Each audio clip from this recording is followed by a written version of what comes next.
Hey there, everybody. Welcome back to the Sports on the Positive Tip podcast. This is where we have conversations at the intersection of sports and faith. And Kenny Squared is here today, and we're going to talk a lot of sports, I think, today. So, Kenny, NBA playoff matchups just about set. What are you thinking? It's gonna be fun. I'm excited to see the Knicks in action tomorrow, so Yes. that'll be exciting. Yes. 6 p.m., right? I can't wait. Can't Yeah, wait. And speaking of the NBA, you've got some really strong thoughts on tanking and the whole Dallas Maverick thing. yeah. The Knicks might end up getting the short end of the stick here, so we'll see what happens. But I have a couple ideas. Okay. All right. Anxious to hear them. I'm going to ask you, are you getting a little nervous that these Tampa Bay Rays are off to a now 13-0 start? It's really annoying because now, of course, when the Astros are losing, the Rays are doing amazing. But I do have some thoughts on that too. Okay. All right. The Boston Bruins, man, breaking all sorts of records. We'll talk a little bit of NHL hockey, and we really have to get into this Dwayne Haskins, just an awful, tragic story that really has unfolded and hasn't made a lot of the news that I thought it would make. So we'll get into that. Yeah, very bizarre. Very bizarre. Yeah, and you've got some tremendous inspiration. Can't wait to get started. You ready? Let's do it. All right. This episode is brought to you by Kitcaster. Kitcaster books you on top podcasts. How do funded startup founders attract prospects and talent? Podcast interviews.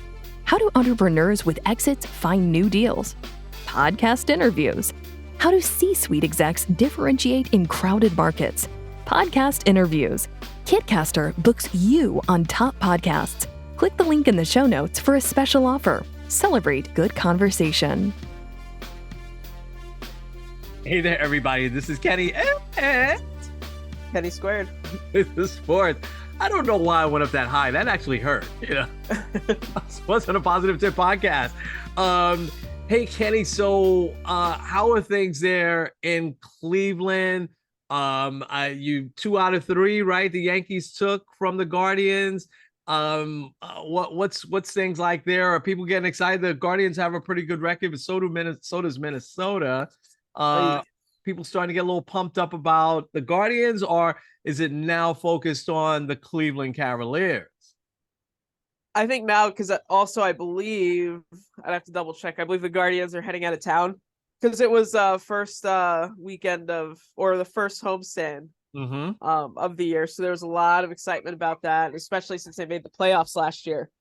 But now I think a lot of the focus is going to shift back to the Cavs and like the opening or game 1 tomorrow. This is their first ever playoff game without LeBron since 1998.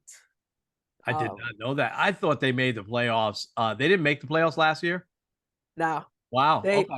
they lost in the play-in tournament. I believe they were the 7 seed, and then they lost 2 games. Okay. If I'm not mistaken. Okay.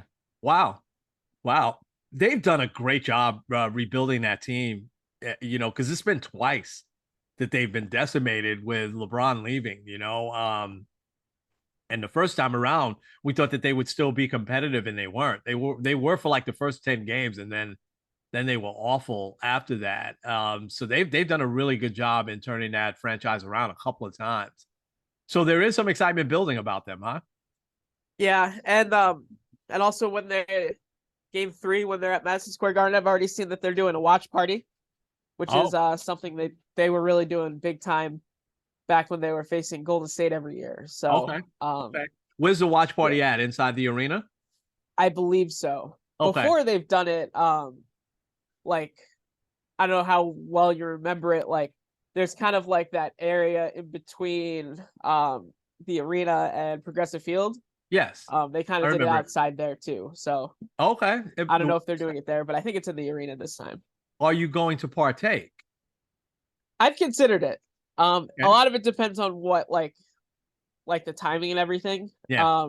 But I've considered it. Any issues if you're partaking with your Knicks jersey on? I don't think so. Okay. It's funny because like if you wear like a Golden State jersey, people will like get mad at you here. But like I think the Knicks is just kind of like, oh, we kind of nothing you. So yeah. Wow. I think the Knicks are going to give them all they have. So let's talk NBA. We'll start there. And except for the 1-8 matchups, everything else is set. But first, let me ask you: were you surprised at anything in these playing games? Not really. I know the Lakers kind of almost losing to Minnesota was a little bit of a Yeah, shocker. yeah. But still, I mean, they ended up winning. Minnesota's kind of a mess with the whole Rudy Gobert situation. I don't think he's playing tonight, is he? Is he playing tonight? Apparently not. Yeah. They say that he said that he's having back spasms as well. Right. So Right. he wouldn't have probably played anyway. But it just kind of seems weird. Anthony Edwards had a dreadful game, but I don't know. I mean, the play-in tournament's fun. Like, I kind of like it. I still think I think it's a good format, but Yeah.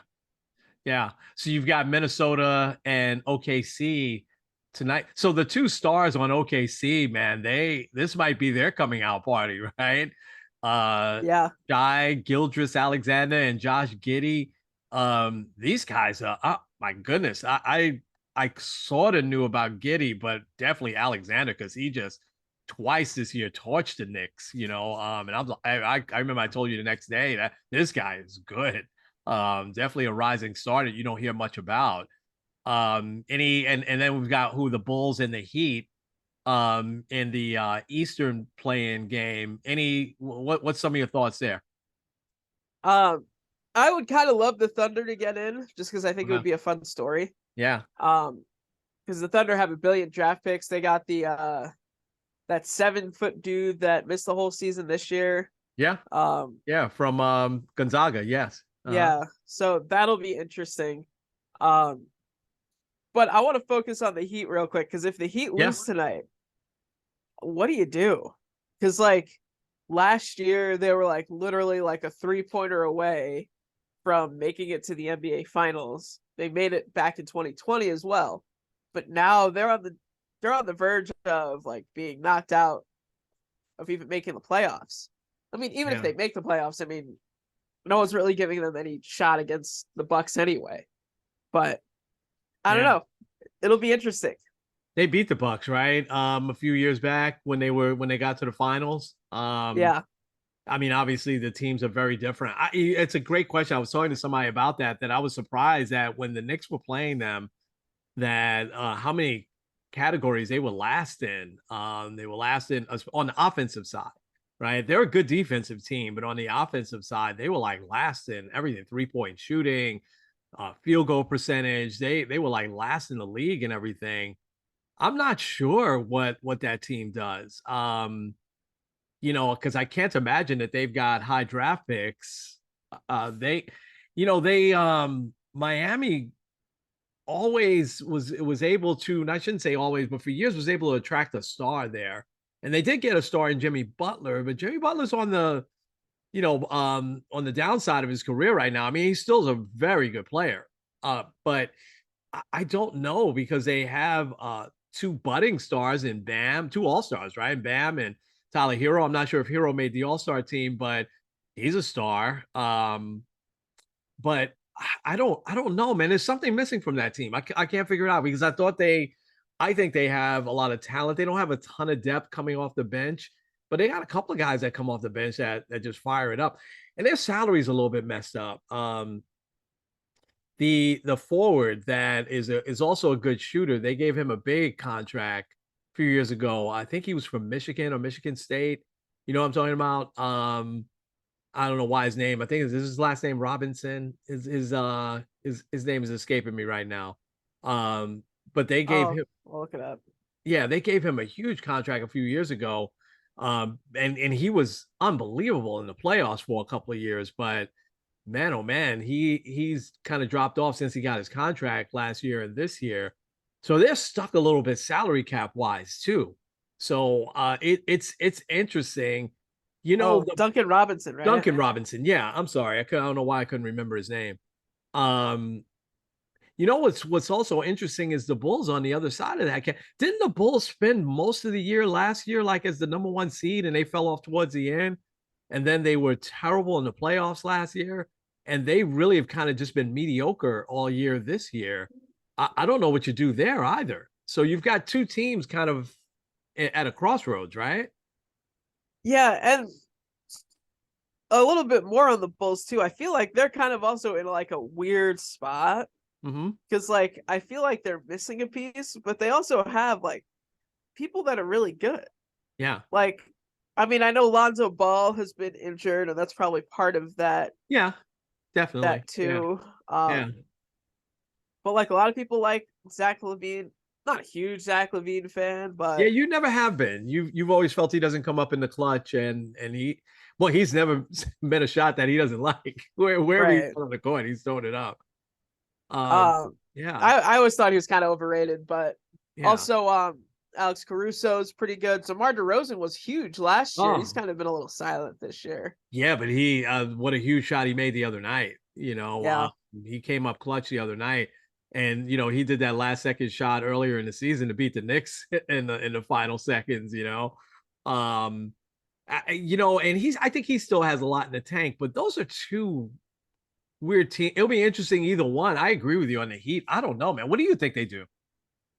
I don't know, because like you got Kyle Lowry, who's good. I mean, I think he scored like 33 or something like that. Mm-hmm.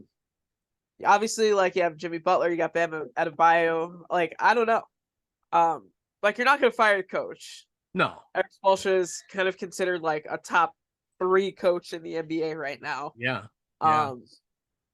Like maybe you try to trade a guy like a Tyler Hero Yeah. for a couple players, but it seems like you kind of have to shake something up. Yeah. I don't think they like bail on Jimmy Butler because I think they really like Jimmy Butler has kind of become part of the Heat culture. Yeah. Yeah. But yeah, Yeah. I don't know. It'll be interesting. Do you go hard and try to trade for like Damian Lillard, who never seems to want to leave Portland anyway? Well, I don't you know. need a shooter like him. Yeah, that's a great name that you brought up. They need a shooter like him. And like I said, whether it was going out and trading for Shaquille O'Neal or, and you go further back, trading for Alonzo Mourning, it seems like they were always good at grabbing a star since Pat Riley's been there. Pat Riley's now been there forever, and so he still has a good touch, but I think Miami is such an attractive place to play, and obviously they, got LeBron and Chris Bosh. Uh, it's such a beautiful city. It's a nice place to play, but I think that landscape in the NBA has changed a little bit. Like it used to be like everybody wanted to come to New York as well. And you could stay, Giannis and some of these guys have proved you could stay in places like, Milwaukee and smaller markets and still make your money. You're still going to get your max contract. So there's some place. Okay, Miami's nice, but I don't really need to go there, and so I don't know, man. It's gonna be interesting to see what happens. See, I think Miami will give Milwaukee a tough time though if they do get in, because they're so tough defensively. I don't think they'll beat Milwaukee, but I think they'll take them like 6 games at least. But I think the Bulls, I think that no knock on them, but boy oh boy, I think Milwaukee might sweep them if that's the matchup. Yeah. What other matchups do you like here? Well, I think there's a few very intriguing matchups. Obviously, we talked a little bit about Cavs Knicks. I think that's still Yeah. probably the one that seems the most coin flippy. Yeah. Grizzlies Lakers is also very interesting because it's a very young up and coming team against LeBron and AD, who like when they're on and they're playing, they're great. But also like, can they endure a 7-game series? But also LeBron has only lost once in the first round in his entire career. Mm-hmm. And that was only because Anthony Davis got hurt. Mm-hmm. And it was to the eventual Western Conference champions anyway. Yeah. So I think that'll be an interesting matchup. And the other one that's interesting, someone had pointed this out, I was like, oh wow, that is interesting. The Kings of the Warriors. Obviously the defending champs, team that's been in the finals 6 out of the last 8 years. Yeah. Versus a team that hasn't made the playoffs in almost 2 decades. Yeah. It's just going to be very interesting to kind of see those two. Because also, like, it seems like most people are favoring Golden State, but also I wouldn't overlook Sacramento at all. Yeah, the upstart against the champions, right? And Mike Brown, coach, I mean, he was at Golden State for quite some years here as the associate head coach. Um, that's gonna be fun. Celtics and Hawks. What are you thinking there? Does Trey Young have another run in him? There's something off with that team too, that I can't figure out because they've dropped off a lot since they roasted the Knicks a few years ago and got to the conference finals that year. But they've dropped off as well. It's funny how those windows close in the NBA pretty quickly, but I think the Celtics will handle them. I I gotta say though, the series I'm most intrigued at is the Grizzlies Lakers because you have the whole story around John Moran. It seems like every day more stuff comes out about him. I don't know why the Washington Post seems to like be investigating him so much. And I think he's handled it well since he's come back. But they played well still even without him when he was gone. And they are boy, are they what's the word I'm looking for them? They've got a chip on, they play with a chip on their shoulders. They're Yeah. a young, scrappy team. And they've got a lot of talent, even outside of with Jaren Jackson. I mean, they've got some really good players. And here you have though. Oh, go ahead.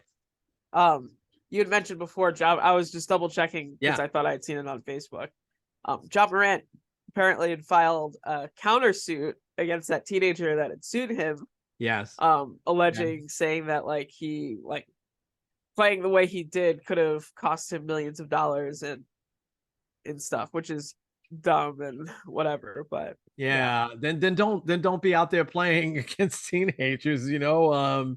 And you can't now get into a fist fight with a teenager either. But I'm hoping that he's learned his lesson. Maybe he has, because maybe he saw everything like his NBA career flash before him. I'm sure he lost a lot of money too.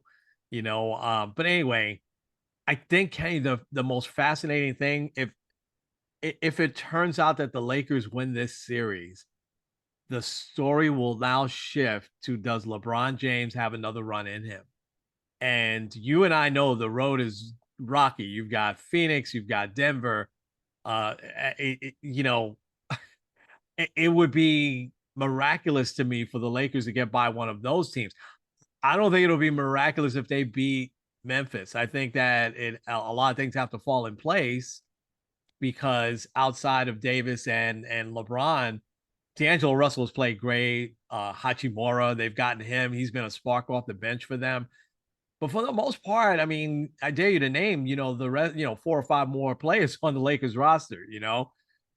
But I mean, it's LeBron James. Does he have one more run in him at 38 years old?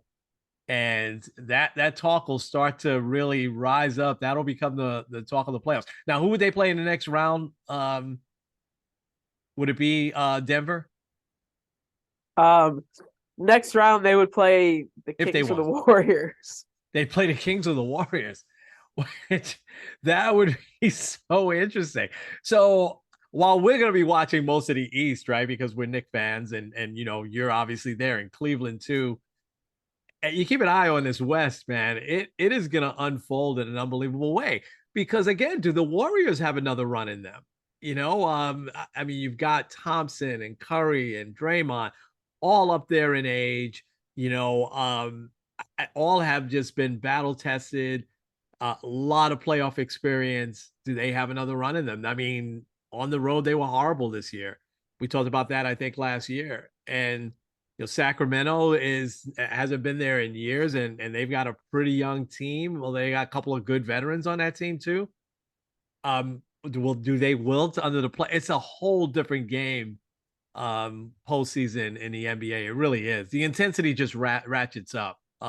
So can the Kings kind of, hold off Golden State, and then imagine Kings Lakers in the second round, or Warriors Lakers in the second round? I don't want to put anything past Memphis because they should win this series against the Lakers. Yeah. Well, and I think you look at it. So I don't think it matters who the 8 seed is, but look at those other 7 teams.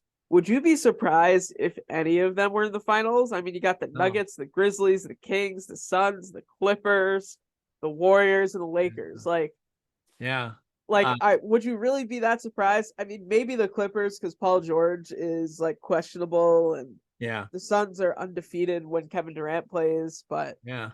I mean, I wouldn't be that surprised at any of those teams. Yeah. And I agree with you. And I would say that these mid-season trades usually, one of them obviously didn't work out, right, for Dallas, but usually you don't see them have this type of impact. I mean, you think about the impact, how great have the Clippers played since they got Russell Westbrook. And they picked up a couple of other guys at the deadline too. But think about how Phoenix picked up Kevin Durant, which is changed them for better or for worse. I'm still skeptical with them and their depth in a long series, but you can't. I would never bet against Kevin Durant, man. Taking that team back to the finals, and then you've got Denver, who's never been there. That had another great regular season. Could they get past, let's say, Phoenix if they met in the conference? I agree with you, man. It is so intriguing this year, and you got the gray beards in Golden State and LA, the Lakers, to see if they have another run in them. Yeah, it's going to be so much fun. And the East will be fun too. I mean, listen, the Celtics dominated early. The Bucks came on. So you've got two great teams there. But, then you got the Knicks who played extremely well all year. I think they're going to beat the Cavs. I don't think teams are going to want to play them because how tough the Knicks are defensively, especially. I think the Knicks are a bad matchup for a few teams, but second round, they'd have to play the Bucks, right? If they got through this round. Yep. And provided the Bucks. Yeah. I would say the Cavs have a better chance against the Bucks than the Knicks do. Yeah. I think either way, whoever, I know you kind of just said, oh yeah, I think the Knicks would get killed. I think that would be the most intriguing series in the second round. Aside from whether you got Lakers, Warriors, Cavs, Grizzlies, Bucks, Warriors would also be fun. Cavs, Bucks are, either one I think either would one. be Okay. Yeah. But I do Yeah. think the Cavs would have a better shot because usually you have one of these teams that comes out of nowhere. Whether Yeah. you're talking Dallas last year, we just talked about Atlanta a couple years ago. Yeah. There's usually one team that kind of makes a mini run. Not that they actually make it all the way to the finals, but Yeah. Miami even a few years ago. Yeah. I could see that being whoever wins that Knicks Cavs. I wouldn't be surprised if they made it to the Eastern Conference Finals. Praise the Lord if it's the Knicks, because that would be so exciting. Oh, yeah. Yeah. And the Garden being lit up every night, man, is going to be a lot of fun. And the Islanders and I guess the Devils, did they make the playoffs too? Yep. Oh my gosh. Yeah. The Devils and obviously the Nets. And I'm not sleeping on the Nets either. I mean, I love what Jacques Vaughn did with that team. I think that it's a more, I hate to say this, it's a more likable team, actually, this Net team right now. And Mikal Bridges, I mean, he's an example, Kenny, of you get a shot like this. Oh my gosh, this guy is, what is he averaging? 30 points a game since he's gone to the Nets? Something like that. Yeah, I mean, we would have never thought that because he was a big defensive guy out with Phoenix, but Phoenix is going to miss that depth. But anyway, it's going to be fun. It's going to be fun. We're going to have a lot to talk about over these next few weeks. The NBA playoffs, though, is also a pretty long, long ride, right? I mean, it doesn't end till late June. So, we got a long ride here through the spring and through the summer, but it should be fun. All right, I want to give you some time and space to talk about tanking, but I just want to make this one quick statement on that. And that is, in my wildest imagination, so I think tanking comes from above, comes from not from the coaching staff. I think it comes from the GM on up. I think that there is no way that I can imagine any NBA player stepping on a court to lose a game. So I know it doesn't come from the players. I know it doesn't come from the coaches, although it was Tisdale for the Knicks a few years ago. I used to be like, why isn't he not playing Cantor? He would take guys out when they would get hot. So maybe sometimes it does come from the coaching staff, but I just think that it's terrible in any sport but basketball is really the only sport you hear more about it, and so you've got some thoughts. Why don't you talk about this whole Dallas now and how the Knicks are involved, and you've got some thoughts around it. So I'll keep quiet and let you go ahead and walk us through. Yeah, because I've seen it. I'm trying to pull it up here. Okay. So this is a few years ago. This was an actual starting lineup for the Knicks and the Lakers back when both of them were tanking. You'll love some of these names. Langston Galloway, Alexei Shved, Andrea Bargnani, Lou Admonson, and Lance Thomas. An actual starting five lineup for the New York Knicks. Yeah. Yeah. But also on the Lakers side for this game, Jordan Clarkson, who's become a pretty good player, Wayne Ellington, Tariq Black, Jordan Hill, and Wesley Johnson. Wow. Yeah. That's crazy. I've seen it a couple times oh, wow, these were actual starting lineups for teams. Yeah. All right, so the Knicks.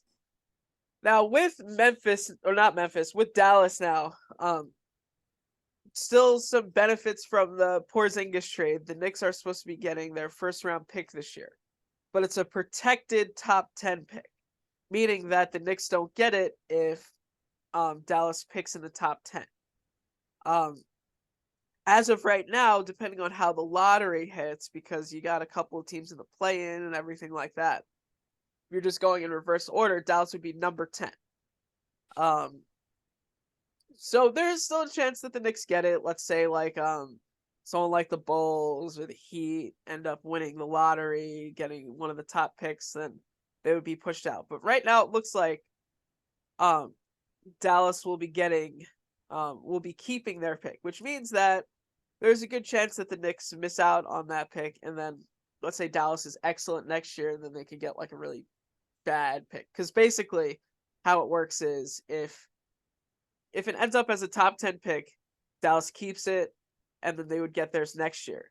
But if it's again top 10 next year, then the Knicks then that protected pick then becomes a second round pick. Right. Which, second round pick, you might get a nice, decent bench player, but usually Right. you don't really hit in the second round anyway. Mm-hmm. So, I've seen a couple people kind of saying that the Knicks might have grounds to file a grievance because Dallas, the last couple games, they only played Luka Doncic for that one quarter. They benched all of their top players. Apparently, the NBA is investigating it still too to see if there's any ill play at work. So it's just a very interesting situation because if they can prove that tanking was involved, there could be loss of draft picks, there could be high fines, things like that. Mm-hmm. Sometimes it is hard to prove because you could say, oh, well, we don't want this guy to get hurt, blah, blah, blah, whatever. So the Knicks are kind of put in a weird situation because if Dallas does end up with the top 10 pick, the Knicks might have grounds to file a grievance with the NBA saying hey, they were supposed to not have that, but they tanked, and as a result, we've lost out on this kind of important asset to us. Because imagine if the Knicks could pick number 11 overall and pick a pretty good player, that could really help them out. But also, I don't know if there's any actual recourse because it doesn't seem like that's very common. But I think the bottom line is because we see it in a lot of years where there's a really high profile guy. You saw it more when Zion Williamson was in college. You see it with this year, a lot of teams are tanking because they want Victor Wembanyama, or however you pronounce his name. So whenever you have that really high profile guy, teams tank a lot. Last year, there wasn't that high profile college star, so tanking wasn't as big of a deal. But this year, it seems like everyone was tanking. Houston was tanking. Utah was tanking. San Antonio, Detroit, San Antonio. San Antonio was awful. Yeah. Greg Popovich, arguably one of the greatest coaches of all time. When they won 15 games. Yeah. So to me, it's an issue, and I think the NBA is because you kind of said it, the NFL, there's a little bit of tanking, but it's kind of hard to fully tank in the NFL game. Baseball, you don't really see it that much because the draft can't have as much of an immediate impact the way that it can in the other sports. Hit or miss, yeah. Yeah. So Here is, I think, two things can really help it. First is something they already have in place as of next year, and that is the minimum games played in order to qualify for awards. So, in order to qualify for MVP, for All NBA, things like that, you have to play at least 65 games. Okay. It's like, I remember, I don't know the list offhand, but there was a list of players, like pretty high profile players that would not have wouldn't qualify for All NBA this year if this was under those rules. Mm-hmm. And I think like the stars playing that minimum games is going to be important because like unlike seeding and things like that, being on all NBA teams, getting MVP votes is critical as far as getting those higher contract deals and things like that. Mm-hmm. Like that's why Nikola Jokic can sign a much bigger deal because he's a back-to-back MVP. A guy like Jaylen Brown, I believe, can make an extra $100 million this summer if he signs like the Supermax extension because he's probably going to be either first or second team All NBA. Right. So all of those things are going to be really important for the players to get like those massive contracts. Yeah. Wow. Okay. So I think that's going to help. Yeah. My suggestion, and I don't know if they do it, but I think they should at least consider it, is doing a play-in or doing a one elimination tournament with all the teams that missed the playoffs. Top 3 teams that like the top 1, 2, 3 in the tournament end up with a 1, 2, 3 in the draft. Wow. That way it becomes competitive. Yeah. The NBA is already doing a mid-season tournament anyway. I would say just do it like coincide it with the play-in tournament. You can do it all at a neutral site. You can have it done in like 3 or 4 days. Because at least like the players will be playing for something, and also I think it helps because you don't want to be like any of the teams that are in the play-in are in a bad spot unless like they had a very off year. They're going to be in that like play-in purgatory forever. Yeah. And I think that's one way that you can kind of eliminate that. Yeah. So that's my suggestion. I think that's great. That's that would be a lot of fun. So they would do that mid-season? They're already doing like a mid-season like right. tournament that doesn't really have much to play for. Mm-hmm. I would suggest doing it like right after the regular season so you know exactly who those teams are. Okay. Because like you never know, you might have a team that's like seeded 11 and then like all of a sudden gets hot and moves up to the 7th seed or something like that. So yeah, I'm picturing if there's a big player like there is this year, they have the picture of them at center court or something like that. Hey, paying for this guy, you know. That's interesting. It would change the perspective for sure, right? Yeah. Or another option too, you could do it after the NBA finals but before the draft. So like completely get rid of the lottery altogether and then like imagine like a summer tournament. Yeah. I mean, I guess it might be harder because like of the whole free agency thing and everything like that. Well, but, like yeah. But like I think you could figure it out cuz like I feel like that would be fun. Cuz like if you're a fan of like the Utah Jazz or the San Antonio Spurs, what have you had to root for since December? Yeah. Like, hey, we might have a chance to get this guy. Because you could still lose the lottery and you know he's going number 1 overall anyway. Yeah. So like at least there you have something to root for. You can get excited, and to me that like yeah, I don't know, it adds intrigue. Yeah. I love everything you said, and you broke it down brilliantly. I want to take you back, and it was sometime in the in the 80s when the team with the worst record just got the first pick. There wasn't a lottery, right? And they put so the reason why they put the lottery in place, I might mix the teams up here a little bit, but it was Denver and Portland that was playing a late season game, and it was so blatant, yeah, because it was Denver that was tanking, and it was so blatant. Doug Moe, who passed away a few years ago, we talked about him on the show. He was a very good coach for a long time, but the blemish on his record is that he told his players to just get out of the way and let Portland get layups at the end, so that they would have like the number 1 seed. And that was one of the reasons why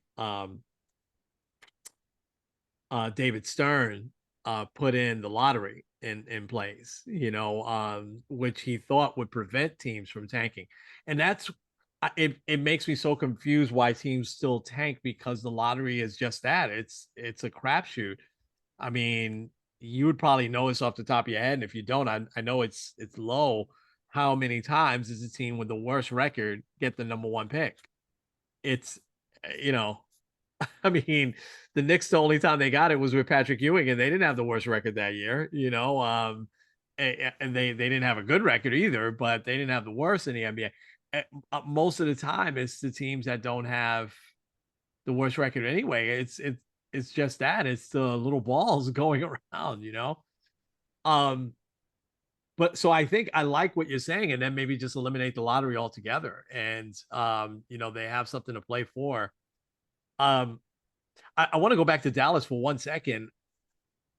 In my lifetime, aside from that example I gave you, I've never seen it being so blatant, because what was so bad with Dallas was that they had a shot to get in. They made a decision at the front office level, and you could tell Jason Kidd, who's kind of an old school player, right? You could tell he wasn't happy with it, but he wants to keep his job there. So he didn't say much. He had to go along with it. But for them to get in a room, Ken, just can't think about this. They got in a room and said, you know what?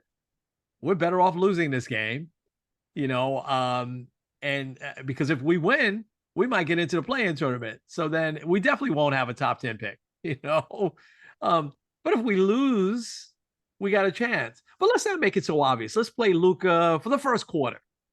So you're going to play your best player for just one quarter. Can you imagine how someone like Luka felt, with that? And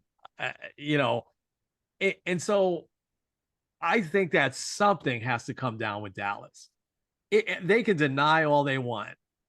Their coach, their owner, pretty much kept saying, hey, we have to look more to the future, I mean, without saying that, hey, they just gave that game. And the ironic part is that they were winning that game, right? For most of I think the first three quarters they were ahead. Listen, there's no guarantee if they played all their great players, which they have two great players. There's no guarantee that they still would have won, because bottom line is they played horribly the last 25 games of the year, but they would have had a shot. This was just so blatant. This was just like their thumbs up, they're thumbing their noses at the NBA and the integrity of the league. I think it was just absolutely horrible. Yeah, and also like tanking in general, like, yes, it's frustrating when you have teams like the Knicks that kind of lose out on it. But also think of all like the whole sports betting thing. Like, I mean, here in Ohio, sports betting is now legal, and it's become such a big thing. And like, also that's another thing that the CBA is allowing, is like players are now allowed to invest in some of these gambling companies. And like, there's a lot of money tied up to that. So you got to be careful, right? Because like at that point, like you're messing with the integrity of the sport, and also like you're messing with people's money. Great point. Absolutely. Now the Knicks, that would have been Zion, right? They were tanking for Zion, and we wound up with RJ.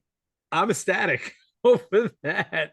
4 years later, who's a better player? Come on, man. I mean, yeah. Somebody can't stay on the court is Zion. I mean, he's and New Orleans is supposedly really, really upset with him about him not making the effort to play here.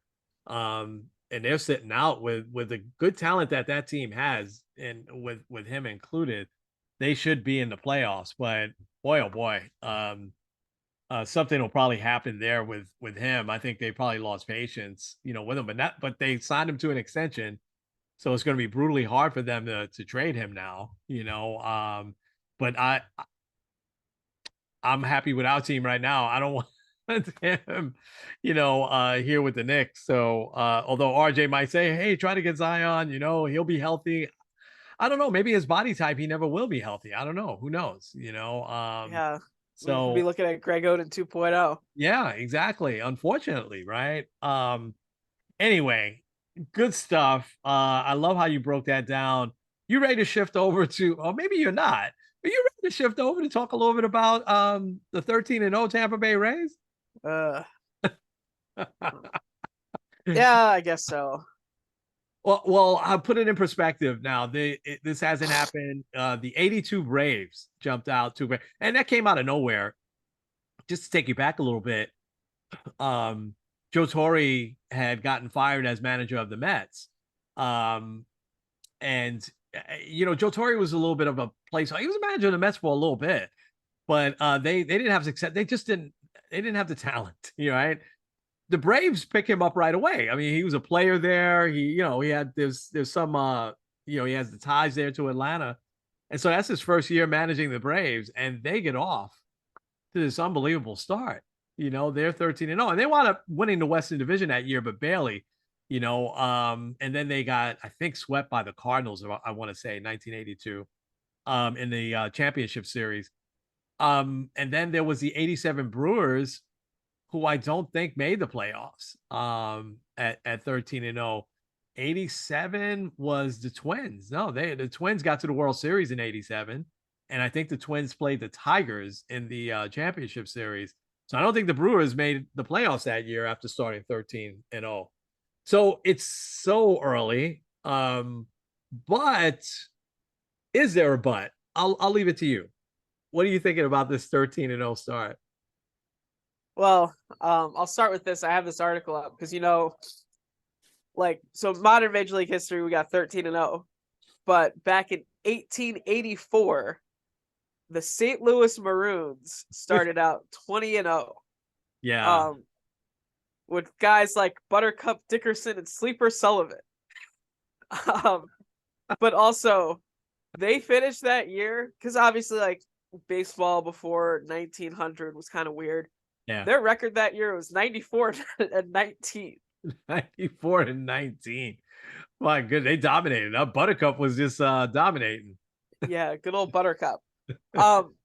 Here's what I'm gonna say about the Rays. First of all, I think what they're doing is tremendous because it's hard to have a double-digit winning streak in baseball anyway. You can have a bad pitching performance. You can have a lot of different things not really go your way. I mean, it happens all the time. We see it with look at the Yankees last night. Johnny Brito had nothing and was knocked out in the first inning, giving up 9 runs to the Twins, who are awful at Yankee Stadium. So, stuff always can happen. And I don't want to take anything away from them because, 2 other teams have started out 13-0, and that's it. However, I'm just going to read off who they've beaten. They beat the Tigers, the Nationals, the A's, and the Red Sox. Not exactly a powerhouse. No. Of group of people. Yeah. However, like I said, the Tigers have some good pitching. The Red Sox have a few good pitchers. Right.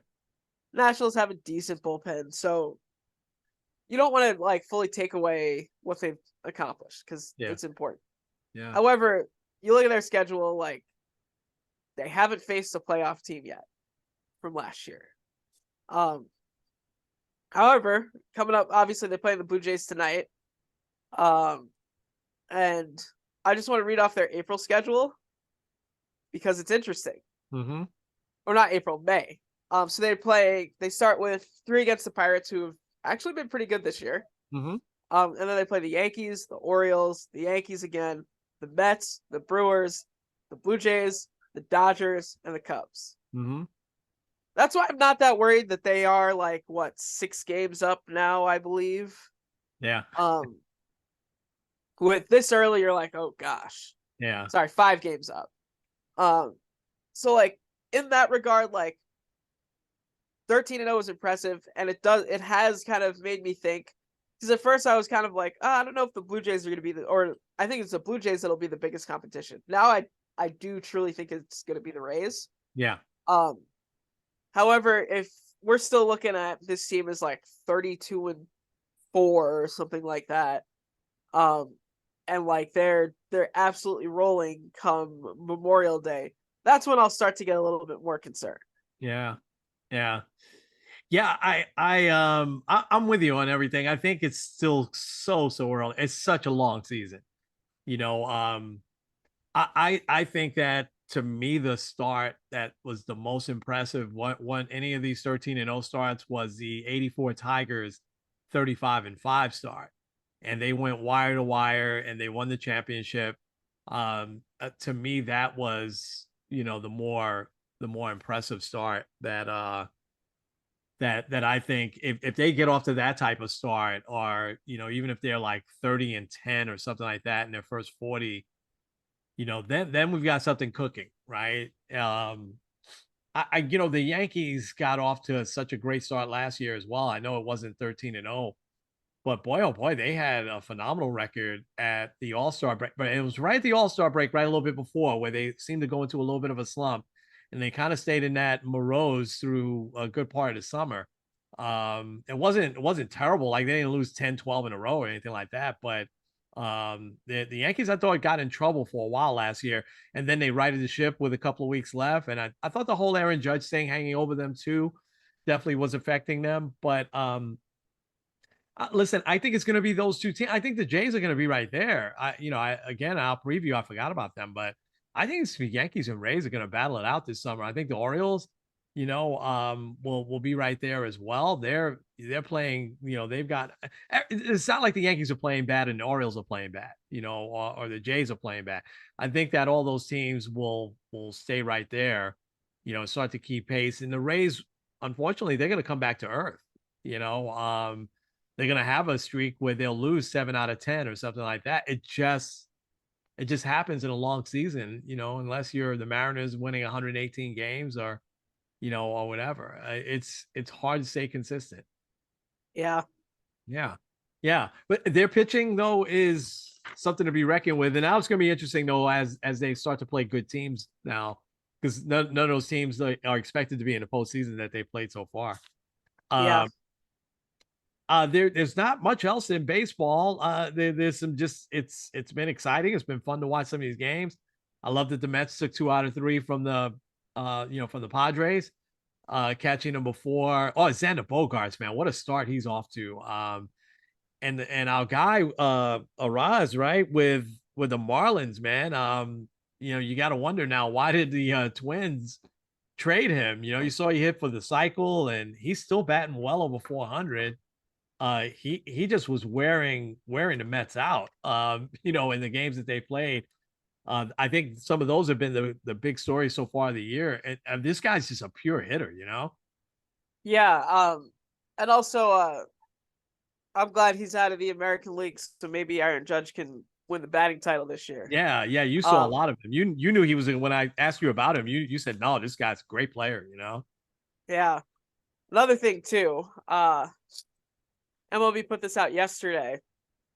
Some just raw numbers. Pace of play, 9-inning game time is down 30 minutes compared to the same number of days last year.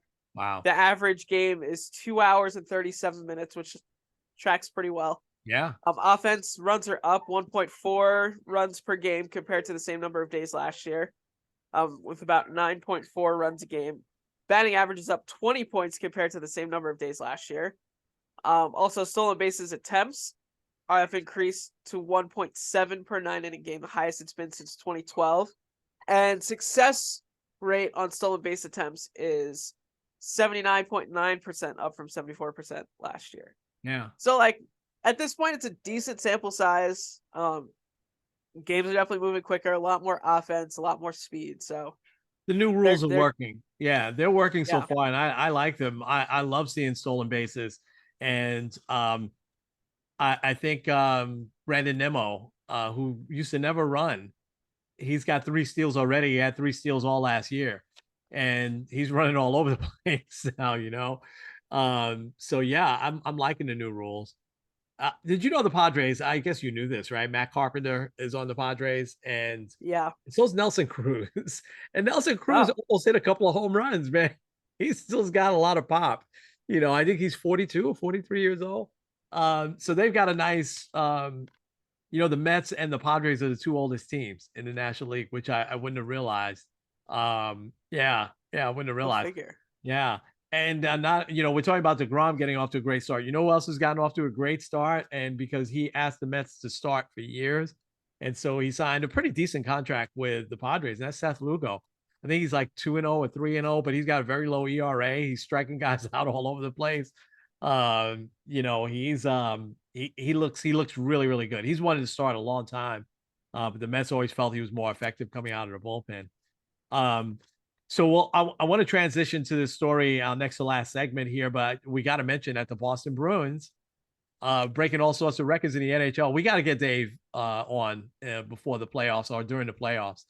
Let him talk some Celtics and Bruins, as well as Faith. He's got a lot of updates in his life here that we could get him on to talk about his faith. But it was only 2 teams since 2000 though in the NHL that had the best regular season record. I don't want to squash our friends up in Boston's hope here, but the odds are that they may get bumped before they even get to the finals, because there's been 2 teams that had the best record that actually won the championship in the NHL. And we remember a few teams that got swept like in the first round. I want to say it was Columbus one year, maybe Tampa Bay another year that I remember recently, that happening too. But the Bruins is a great accomplishment still, because they played wire to wire, just unbelievable hockey. So we'll have to talk some playoffs because the Rangers and Islanders and even the Devils in the NHL playoffs, man. So we'll certainly start to sprinkle that in over these next couple of weeks. Yeah, absolutely. Hey, so let's go to the story of Dwayne Haskins, and I'm going to read a lot of this word for word. This is an article on ESPN. You and I were both shocked because it was a confusing case, right? We can't imagine, Dwayne Haskins was such a good player in college, struggled in the NFL, right? But by all accounts, very likable guy. He was going to get maybe another shot here with the Steelers. And it really, we can't imagine that time of morning, walking across 6 a.m, walking across a highway to get gas. He ran out of gas. And there's even something about that the driver had seen him, didn't try to make any evasive moves. So I want to read this article real quick, Ken, and get your reaction, because it got real bizarre as investigation now is unfolding. He was with a lady also that wasn't his wife. She stayed back in the car, but he did call his wife to say, hey, please pray for me right now. It's bizarre. So let me just read this. It's not very long. I'll read it fast. So Dwayne Haskins was drugged on the night of his death as part of an alleged blackmail and robbery conspiracy against the NFL quarterback, according to a lawsuit filed by his family. The lawsuit filed last month in Broward County, Florida, lists 4 individuals, 2 restaurants, and a golf driving range and a hotel as defendants connected to this alleged conspiracy.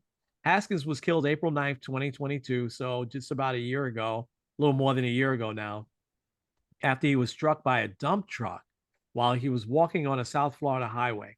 He was 24 years old. That's tragic. The lawsuit also lists the driver of the truck as a defendant, citing his negligent acts as a direct cause of Haskins' death.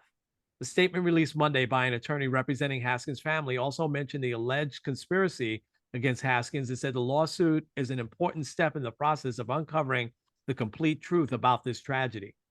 It is believed that Dwayne was targeted and drugged as part of a blackmail and robbery conspiracy, attorney Rick Elsey said in a statement. In fact, his highly expensive watch was stolen from him shortly before his death.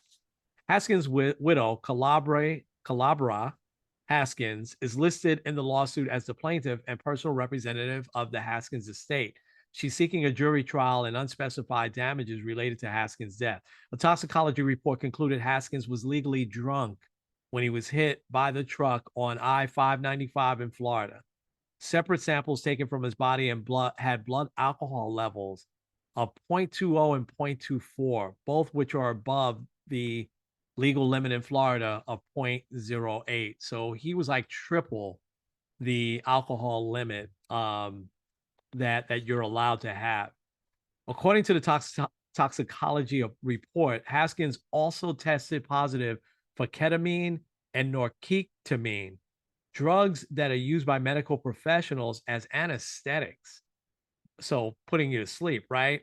But that also have been known to be used recreationally. The medical examiner ruled Haskins' cause of death as multiple blunt force injuries and the manner of his death as accidental.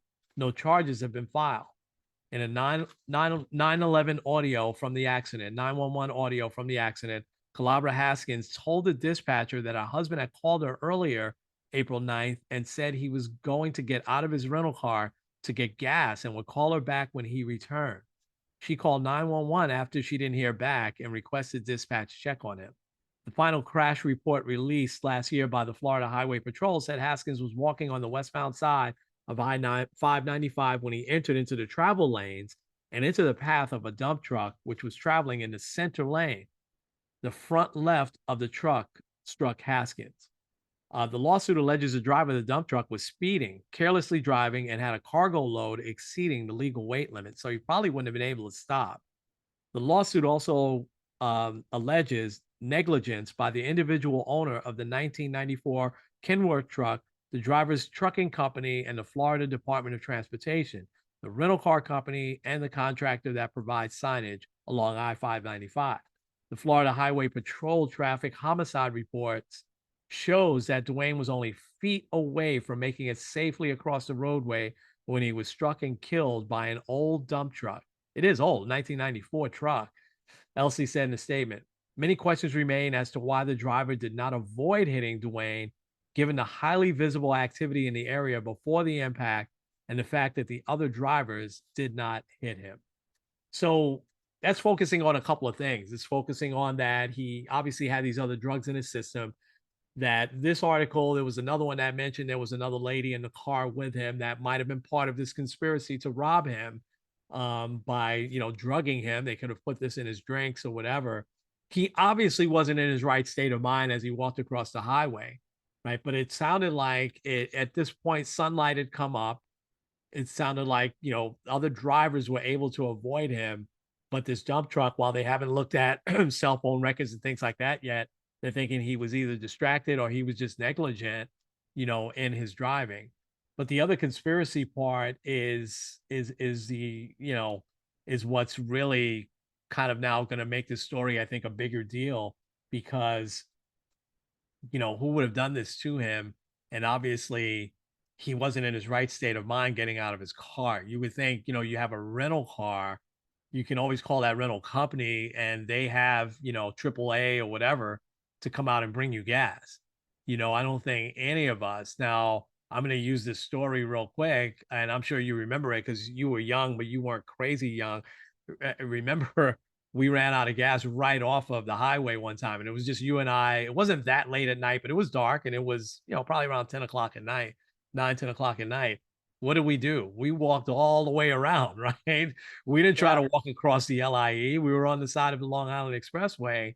We walked all the way around. It was a long walk to go get gas and come back, but we had no choice at that moment. No cell phones yet at that time. Maybe we did. Maybe we had a cell phone. Maybe I did. I don't remember. But I think we went to a payphone and I called your mom and let her know why we were running late, why we weren't home just yet. But we were very careful in what we did. He walked across the highway, and I can't imagine, that in a rental car, he wouldn't have called the rental company and said, hey, I need, I ran out of gas. I need gas. I'm sure they would have came out and gassed him up, as opposed to getting out and walking, across the highway. And I think his wife must have suspected something was wrong because she called 911 after only a couple of minutes, because obviously she's really scared. And it begs the question, would he call his wife if he was having an illicit affair, right? In his car, lady in his car with him, why would he call his wife? You know what I mean? So it kind of makes you think that he wasn't really in his right mind, as she's in the car. It's tragic, man. 24 years old for him to die like that.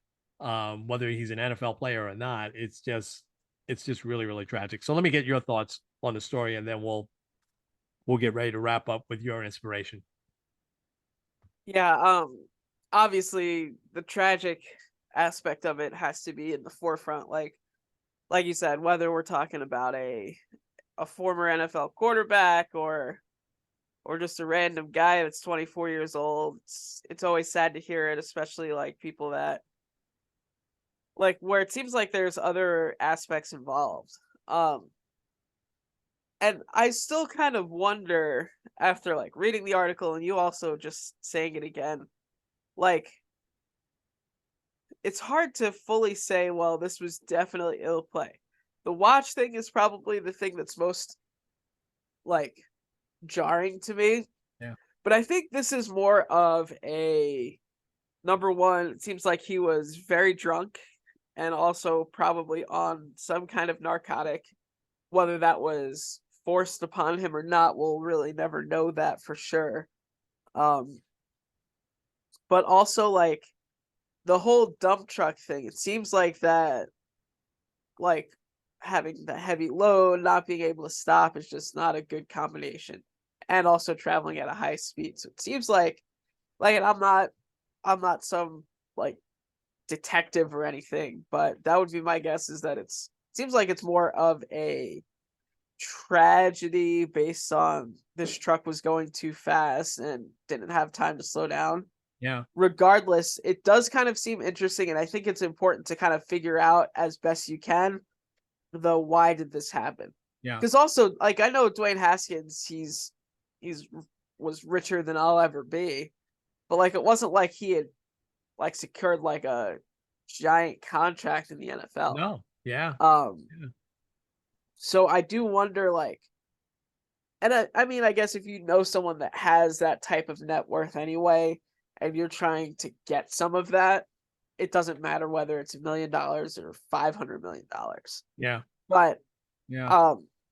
it does kind of seem like it's important to figure out like the why, and it seems like his widow is kind of trying to figure out like what exactly is fully going on here.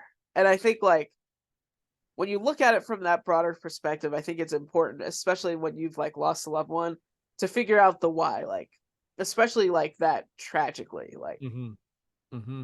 you want to figure out like what's going on. Because even if all of this is determined, well, it was simply just an accident, at least you've been able to unturn every stone and say like, okay, this is a theory. Let me figure out how it's going.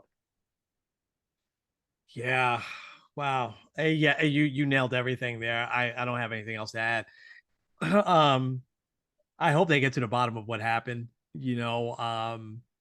I think that it seems like all the stars were aligned against him that night from where it started. Now, apparently, he had went to practice like OTA practice earlier in the day, and then then he went out and was out for a good part of the night. So he was probably drinking for quite some time. Yep. Another thing too, you're talking a rental car. How do you not know it doesn't have gas? Well, Like yeah, and I think that's my only other thing too. I agree, and I think that's why they're suing the rental car company, because apparently I read somewhere that when you pick up a rental car, you always pick it up with the gas tank full. Apparently, he picked it up with the gas tank almost empty.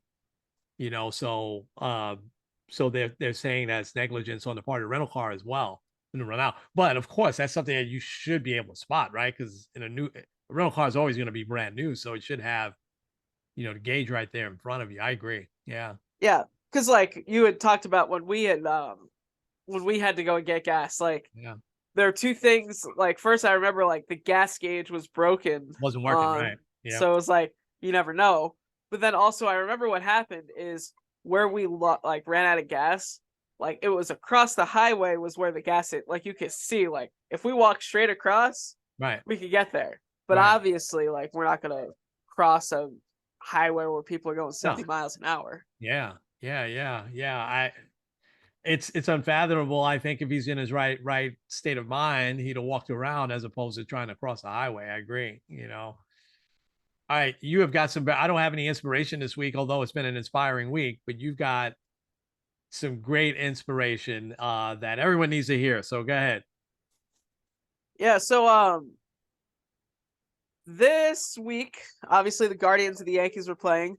So we always try to make it a point. Shout out to Trevor and hooking us up with going to the game because it's right here, 15 minutes down the road and everything. So we were able to take Isaac for the first time.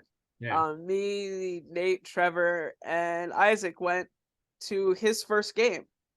And I mean, it was fun. We had a great time. He sat there. Game was like about 2.5 hours. Shout out to shorter pace game things. Um, and he had a blast. Yeah. Guardians won that first game, which they do at the every time someone hits a home run, as well as when they win, they set off fireworks. That was his biggest takeaway. Like if you were to ask him today, about it, he like, oh yeah, I love the fireworks. Right. He had a great time, and it really got me thinking like of how fun it is to take your son for the first time. Like at first I was a little nervous because Yeah. he's 3. I don't know if he's gonna want to stay the whole time. And he's Game hyper. started at 6. He's Yeah. hyper. Yeah. He's active guy. Also, like something I thought of, probably the biggest crowd he's been a part of because half of his life was in COVID. So Yeah. like a lot Yeah. of the crowd stuff wasn't really a big thing. We haven't gone to like Disney World, or we'll be going to Hershey Park in a couple weeks here, but so we had a great time. We had a blast. And also really like as I was taking him and everything, it got me thinking about when we first went to a Yankees game. Yeah. This was back, I believe, 1995. I tried to find because I thought I remembered the score, but maybe I don't. We went, I believe it was a Yankees-Tigers game. Uh-huh. I remember for a while I still actually had the tickets for that game, but I think they might have got lost in moves, shuffling, and everything. But either way, I remember pretty well, like, I remember the Yankees winning. I Yeah. remember, like, going to the old Yankee Stadium, hearing Bob Shepard announcing all the players and everything like that. And I Yeah. remember having a fun time. I don't really Yeah. remember much else because I was 5, Yeah. but just a lot of fun. Yeah. It was good to Yeah. kind of have those type of memories. Oh, that's awesome. Yeah. Yeah. And Isaac will have when you texted that he made it through the whole game, I was stunned. I was like, will you stay through the whole game with him? Because I thought he would have just ran away somewhere, because he's so hyper. But I could see that he's gonna like baseball and sports. That's so awesome. And that's a tradition that everyone listening, man or woman, you got to start with your kids, whether it's a baseball game, whether it's something, that you do together. And but if it's sports, that's great. We'll always have those memories. It's so funny because I hate to say this, I couldn't think of what the first one was because we went to so many, thank goodness, right? We were so blessed to be able to go to a lot of games, over the years, and hopefully we'll renew our, wanting to see the other stadiums, at some point in the next year or two, because we got to do that as well. But I was so happy. We all were just so happy when I showed the picture here. Everyone was just so pumped up, and that's special memory, man, to hold on to, no doubt. Yeah, it was fun. Yeah. And it does make me think because we're also going I don't know what date, but coming up the Akron Rubber Ducks, which I believe they're AA. Yeah. Yeah. For the Guardians. Yeah. We went to a game last year. He got to run the bases afterwards. It's like family day. Yeah. So we're taking both the kiddos, so it'll be fun. Yeah, that will be fun. All right, bud, take us home. All right, this is Kenny Squared N Kenny. with Sports on the Positive Tip. We will see you guys next time. Absolutely. We got some interviews coming out next week. Hopefully you enjoyed Jonathan. We've got another one coming out early next week and maybe another one later in the week. So we'll see. Follow our Facebook page. Yep. All right.